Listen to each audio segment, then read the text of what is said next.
et bienvenue pour un nouveau magazine mprovence.com, le mag. Nous allons aujourd'hui parler de gastronomie et de gastronomie provençale. Une année importante, l'année 2019, c'est l'année de la gastronomie pour la métropole, mais c'est aussi pour la 5e fois une opération nationale qui s'appelle Goût de France, Goût de France, afin de faire justement mieux connaître la gastronomie à tous les touristes qui peuvent envisager de visiter notre pays. C'est un atout considérable à Marseille quand on dispose d'enseignes et d'établissements comme le Petit Nice, cette entreprise intergénérationnelle qui est aujourd'hui le seul 3 étoiles Michelin de la ville.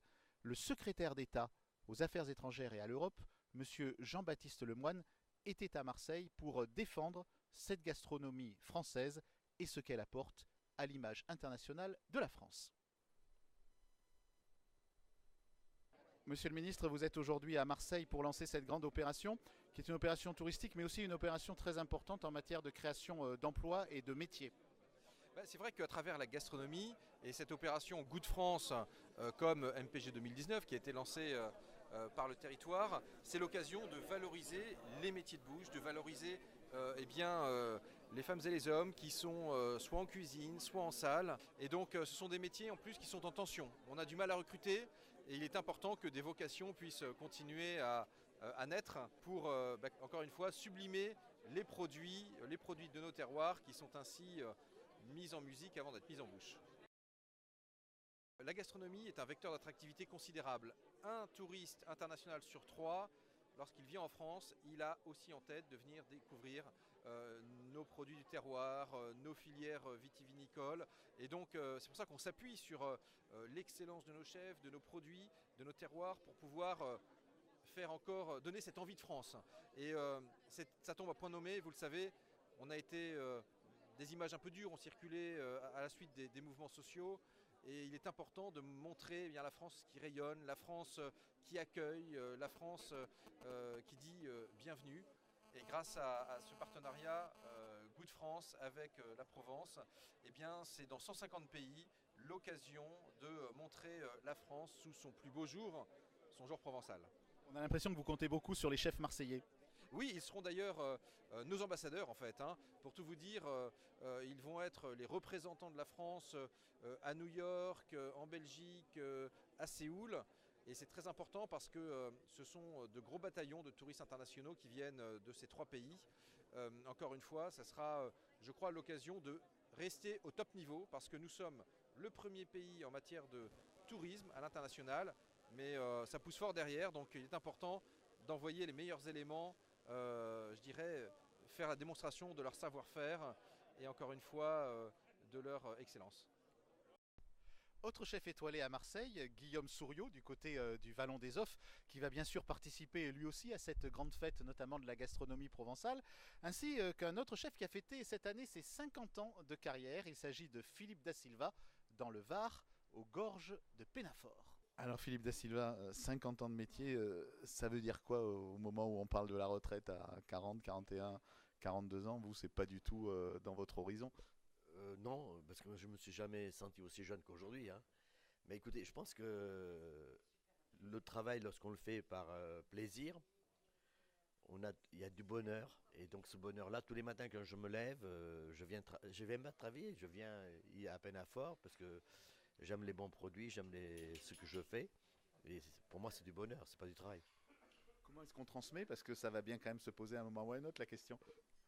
Ben écoutez, il faut faire confiance aux jeunes. Donc il y a des gens qui sont bien, des cuisiniers. On a quelqu'un avec nous qui travaille depuis 7-8 ans avec nous. Donc ce garçon-là, on essaye de transmettre ce qu'on a acquis. Mais après, chacun va évoluer comme il veut. Après, c'est chaque personne évolue différemment. Mais au moins, l'honnêteté, les bons produits, la gentillesse, le respect du client, c'est ce qu'il y a de plus important. Qu'est-ce qui a changé le plus depuis que vous avez commencé? Aujourd'hui, c'est ce qui a changé le plus. Je dirais qu'on a beaucoup évolué au niveau de la cuisine, au niveau technique, tout ce que vous voulez. Du matériel également. Les gens, ils travaillent dans des meilleures conditions. Voilà, il y a une grande évolution qui s'est faite pour le bien de l'être humain. On a l'impression que c'est aussi une bande d'amis, l'entourage de Philippe Da Silva. Oui, c'est certain que si on fait ce métier-là, même certains clients deviennent des amis à force par le temps. Et avec, oui, c'est vrai. Il y a beaucoup d'amis autour de moi. On a l'impression que vous êtes au centre de tous les grands débats actuels parce que ce qu'on appelle la proximité, le retour au terroir, le fait de faire des circuits courts, de travailler avec des gens proches, c'est votre quotidien ça aussi. Tout à fait, c'est vrai, on a de la chance d'être à l'intérieur des terres, donc autour de nous, même que ce soit, on n'est pas très loin de la mer, on a des poissons, on a des légumes. Philippe Auda est une référence, c'est-à-dire qu'il nous fait des petits légumes, des carottes, des navets, du chou rave, tout ce qu'on veut, des petites salades, la roquette, ainsi de suite. Et après, bon, vous avez des gens qui font l'huile d'olive, le moulin de Calas, la famille Berenguer. Vous avez des gens autour de nous qui nous font du raisin, qui nous font des pêches, des abricots. On a les herbes, on a les légumes, on a les fruits, on a les poissons. On a de l'agneau de Sisteron également. On a le thym de Provence, GPE, qui est une appellation maintenant. Voilà, donc on est vraiment gâtés, on est au centre de la qualité des produits. Alors parmi les fournisseurs, mais on devrait peut-être dire surtout parmi les amis de Philippe Da Silva, on a avec nous Serge Berenguer, avec lui un autre produit magnifique de la Provence, c'est l'huile d'olive, avec donc le moulin de Calas. Quels sont les secrets aujourd'hui de l'huile d'olive? C'est pas toujours évident, c'est évidemment un produit dont on sait parfois qu'il est confronté à certains problèmes, soit climatiques, soit des problèmes comme il y en a eu il y a quelques temps d'épidémie, on va dire, hein, sur l'huile d'olive. Donc aujourd'hui, comment est-ce que vous travaillez, Serge, et quelles sont vos relations avec Philippe Da Silva? Bon, avec Philippe, c'est de vieilles relations de professionnels de la restauration déjà. Et ensuite, bon, moi je suis venu à l'oléiculture tout à fait par hasard parce que j'étais tombé dedans quand j'étais petit aussi. Et donc, voilà, par famille. Hein, et donc, je n'ai pas voulu perdre ça. Et enfin, j'ai développé surtout une huile qui est vraiment un olivier plutôt qui est sur Calas, qui est le ribier particulier, avec un terroir autour de Calas, bien sûr, et très particulier. Donc un caractère, beaucoup de caractère, très difficile à cultiver, capricieux, mais bon, on arrive à en avoir quand même pas mal. Alors, quelles sont les spécificités neuroleptiques peut-être de cet olivier? Alors, il a la particularité d'être... Alors, nous, on travaille surtout en fruités verts, c'est-à-dire des olives qui sont tournantes et pas très mûres pour garder un maximum de saveur. Et le ribier, justement, a une saveur très prononcée d'artichaut cru, hein, et de verdure extraordinaire, donc très herbacée, hein, avec ce fond d'artichaut cru, un peu râpeux en bouche, contrairement à ce qu'on pourrait penser de l'huile d'olive qui doit glisser. Voilà. Donc ce fruité vert qui est la particularité de Calas. Comment on découvre tout ça? Comment on l'exploite? Avec qui vous travaillez? Est-ce qu'il y a des ingénieurs agronomes qui sont avec vous? On travaille, oui, bien sûr, avec tous les ingénieurs qui sont sur Aix, qui sont notre entourage et nos conseillers, et on développe des saveurs et des huiles particulières, chacun de son côté. C'est une vraie filière, donc le fait de travailler en haut de cette filière, j'allais dire, avec des chefs étoilés, ça vous amène aussi à faire connaître votre produit et à mieux le commercialiser ensuite? Bien sûr, et Philippe en plus c'est un ambassadeur pour ce genre de produits, hein, puisqu'il en parle toujours avec générosité et avec son cœur. Et vraiment, c'est formidable de travailler avec des gens, restaurateurs en particulier, comme ça. C'est de la proximité aussi? Et la proximité. Vous êtes à combien de kilomètres de l'hostellerie? On est à 4 km de Calas, sur un terroir magnifique. Voilà. Donc très proche, et on se voit souvent. Ce qui entretient pas mal d'amitié aussi. Donc, et c'est formidable. Merci. À l'école aujourd'hui, on est au balcon.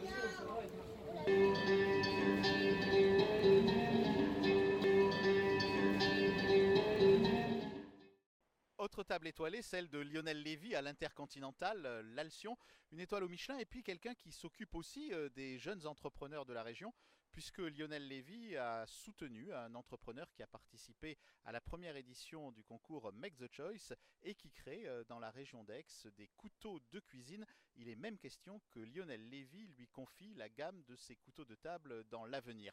C'est le meilleur exemple de ce que peut être aujourd'hui l'intérêt de développer la gastronomie qui peut servir d'aiguillon pour l'ensemble de l'activité économique, en tout cas tout celle qui concerne l'alimentation, de la fourche à la fourchette, avec pour la présidente de la métropole, Martine Vassal, des conséquences intéressantes en matière d'activité des entreprises et de création d'emplois. Vous savez, quand vous avez un territoire qui est ancré au fond de vous-même, vous n'avez qu'à le mettre en avant pour essayer de le faire connaître le plus possible. En tout cas, c'est ce que j'essaye de faire. Madame la Présidente, ce sont aussi des gisements d'emplois, que ce soit dans l'agriculture ou dans la restauration, qui sont en jeu. C'est important pour notre région, à un moment où on dit que parfois il y a beaucoup de demandes de ces chefs d'entreprise, de ces restaurateurs, et puis une mauvaise adéquation entre l'offre et la demande d'emploi. Est-ce que vous pouvez améliorer ce genre de choses ?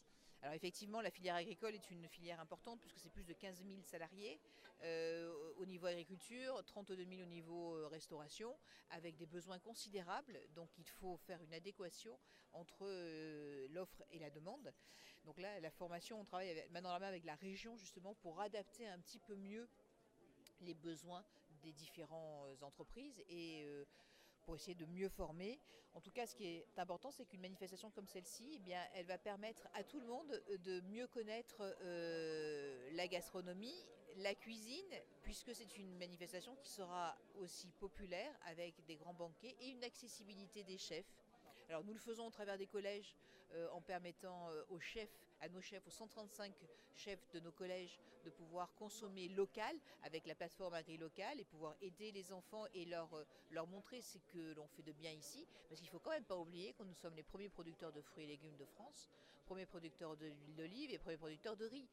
Donc nous avons beaucoup ici de premier prix. Il faut qu'on continue à avoir aussi le premier prix de l'emploi. Je m'y attelle tous les jours.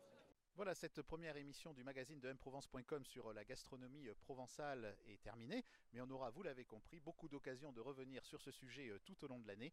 Merci et à la semaine prochaine, et n'hésitez pas à nous retrouver sur notre site internet et notre page Facebook. À bientôt.